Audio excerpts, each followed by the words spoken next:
He's Stonebraker and he does stuff, yeah. Feel the hum of the wheels out there.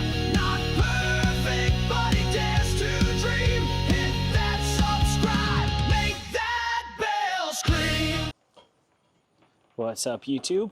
Stonebraker does stuff, and we're going to start the video actually before even starting to ride. It is, let me get on the bike we're riding. Okay, there we go. All right, so now let's legit start the video. I'm on yet again the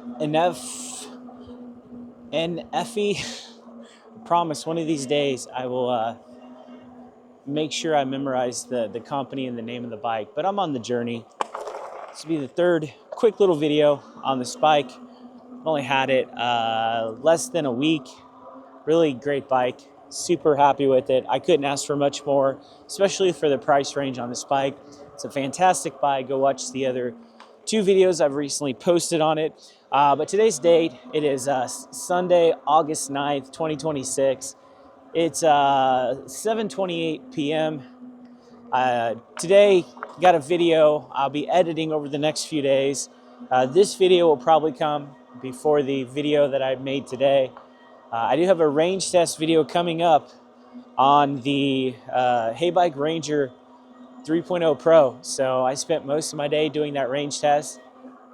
Spent the last 2 hours of my day taking a nice nap, and I decided I better not continue with that nap at 7:30 on a Sunday, because I'll be waking up at like midnight and not being able to go back to bed. So, but yeah, expect to see that video over the next few days.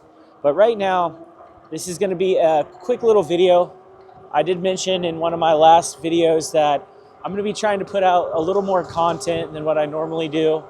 As we get closer to 1,000 subs, got to hit 900 first. I think we're about 20 away. So we're just going to put more content, and it may not be the longest videos, it may not be the most exciting videos, but more content can't hurt. So I'm going to do my best to try to record a couple more videos a week than what I've been doing, or until I run out of ideas, which that may come up first. But today we're going to talk a little bit about e-bikes. Obviously, I think a lot of e-bikes get love for a lot of reasons. But I figured we'd talk about today, and this is just going to be a quick little video. It's probably going to go about 12 minutes at the most. But a lot of people talk about e-bikes, and there's a lot of things to like about e-bikes that attract people to e-bikes. Big batteries, great brakes, cool color scheme, good riding positions,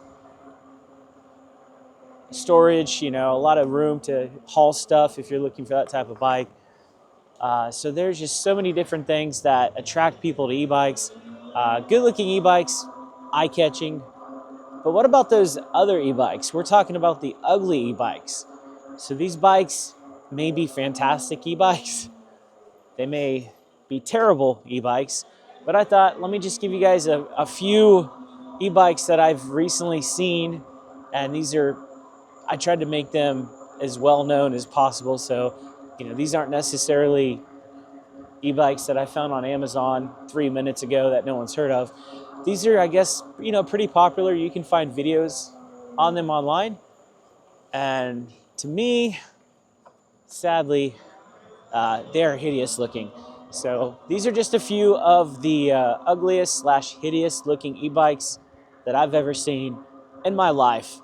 And we're going to start with the first one. These are in no particular order, so I'm not hating on one ugliness more than another ugliest. These are all ugly. But I wanted to start with the Walke, I think that's how it's pronounced, Titan X1. So this thing, Tail Happy TV has a video of it. I actually saw it a few days ago, and the first thing I thought is it kind of looks like a Temu Harley. It looks like a Harley you try to buy online and not realize it was a toy or something like that. The design of this bike, really, really weird. It's got the really high up handlebars, a super low seat, kind of looks like a banana shape. The seat looks weird. The riding position, you're very, very low.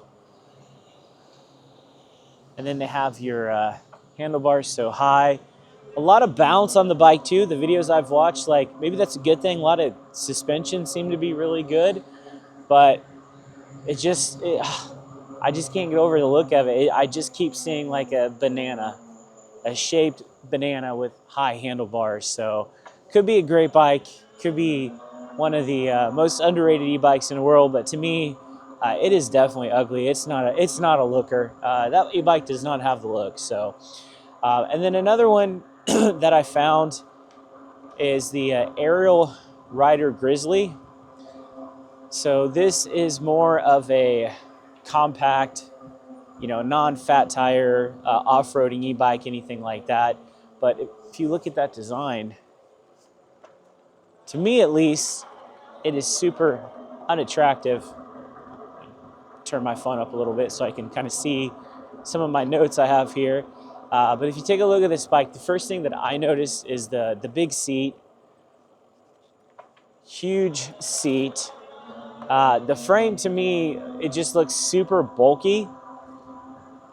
You think with e-bikes that they would have some type of flow with the frame, the handlebars, the seat, everything would flow together. To me, this bike looks like there's just parts put together.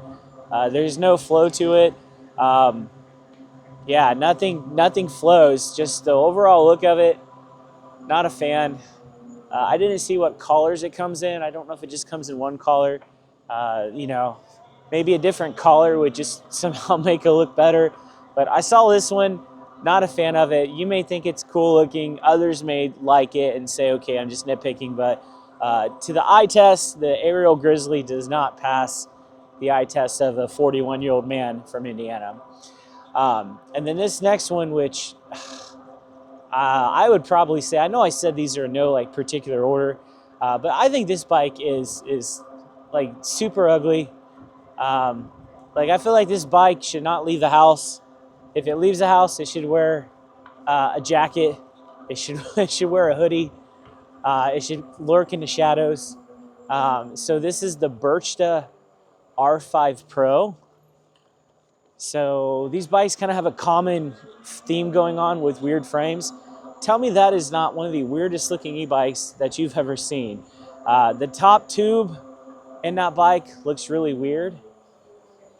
It's like they had a 20x4 frame, a folding e-bike frame, and they put it on 26-inch tires with weird handlebars that are super low. The back seat on that bike looks like it is completely separated from the rest of the bike.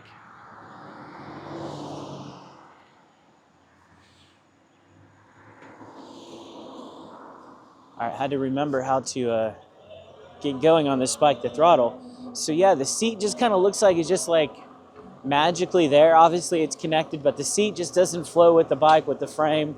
The riding position, like, it just looks absolutely weird. And the fact that it's a folding bike, maybe some people like that. I don't know if there's too many 26x4-inch tire e-bikes that are folding like that. I don't know, just not a fan of that. And also, I don't like the gold or yellow collars that they use on the fork, the front right there. That also just seems really, really awkward. So to me, that bike is just like, it literally looks like someone just had a drawing of a bicycle, an e-bike, a 12-year-old made after 2 minutes of asking what their dream e-bike would be. So, okay, I like this, I like that. They put it together and they formed an ugly bike. So hopefully that bike has a clock tower that it can hang out in when the sun comes out, because it needs to avoid daylight the way that it looks. So not a fan of the Burchda R5 Pro e-bike. Just too much going on. The back with the rack too, there's just, yeah, way too much going on with that bike. And yeah, it's just super awkward. This one might be a little, I'm trying to think of the word I'm looking for. This might be a little, this might upset some people, because I know these are one of the most popular high-speed e-bikes. But the King Goat, this bike to me, it could go 70 miles per hour. People could love it. People could get somewhere super quick on it. To me, it looks like a briefcase on wheels. Now tell me if you look at this bike right here, that squint your eyes just a little bit. Tell me this does not look like a briefcase on wheels. Also, to me, resembles, I don't know like how old you are watching this, but I have a feeling you're probably my age or older. Back in the early 90s, you would go to a video store and you would, remember back in the day when you could rent VCRs and they came in big suitcases? I remember we'd have to put like a $25 deposit down and it would come in like this big suitcase. That's what it looks like. It looks like a VCR suitcase from a video rental store in 1992, mixed in with a briefcase, all rolled into one ugly package. And then just the wheels too. Like, looks like they got some type of mag wheels going on, but it's got a really weird design. I've never seen that. I don't like the look of that. And then just overall with how small it is, and again, just looking like a big square suitcase slash VCR box. Not a fan of that. So yeah, that's just me. And then the RadRunner is another bike. The Rad bikes, obviously, I think they're still in business. I know they've been one of the, old school bikes. But the frame on this bike, just something about the frame, it just looks so small. And the collars to me, like I know they've have like there's like a dark blue, there's an ugly puke green. Collars do not do it any favors, but the frame has no curves. Like it literally just looks like it's straight tubes and hard angles on the RadRunner. The seat also kind of looks more like something you would see on a moped as opposed to an e-bike, anything like that. It's almost like the RadRunner bike cannot decide if it wants to be an e-bike or it wants to be a moped based on the design. The frame to me basically is just ugly. I mean, it looks like a rectangle. So just my thoughts on that. And it's super thin. So yeah, that's really all I had, guys. I said this was going to be a quick little video. We're going to keep it probably under 14 minutes. So it's a beautiful evening. It is now 7:40 p.m. Gonna finish this ride. Just thought, get some content out there. There's just a few of the e-bikes. And again, these e-bikes could be amazing. I know people like the King Goats. I know RadRunner is popular, but I mean, you cannot deny that those are some ugly e-bikes, and maybe once they hit maturity, they will grow into their looks and they will come out, they'll start out as a caterpillar and then maybe they will blossom into a beautiful butterfly. But I don't have much faith in that happening because those bikes are ugly. So